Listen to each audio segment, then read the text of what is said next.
நான் கூட யோசிப்பேன், எம்ஜிஆர் அவர்களும் மேடம் ஜெயலலிதா மேடம் அவங்களும் ஒரே வார்த்தையில சொல்லி இந்த திமுகவை காலி பண்ணாங்கல்ல. நான் கூட யோசிப்பேன், ஏன் இவ்வளவு ஹார்ஷா பேசுறாங்க, ஏன் இவ்வளவு ஹார்ஷா அவங்கள திட்டுறாங்கன்னு யோசிச்சது உண்டு. இப்பதானே புரியுது. அவங்க ரெண்டு பேரும் சொன்னதை இப்ப நானும் ரிப்பீட் பண்றேன். திமுக ஒரு தீய சக்தி, திமுக ஒரு தீய சக்தி, திமுக ஒரு தீய சக்தி, திமுக ஒரு தீய சக்தி, தீய சக்தி, தீய சக்தி, தீய சக்தி. என் நெஞ்சில் குடியிருக்கும் ஈரோடு மக்களே,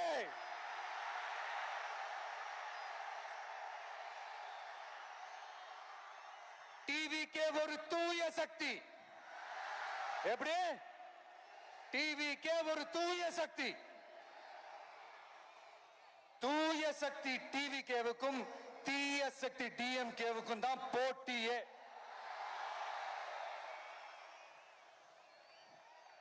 என்ன முடக்கலாம்னு நினைக்கிறீங்க, ஆனா இந்த சத்தத்தை ஒரு நாள் உங்களால முடக்க முடியாது.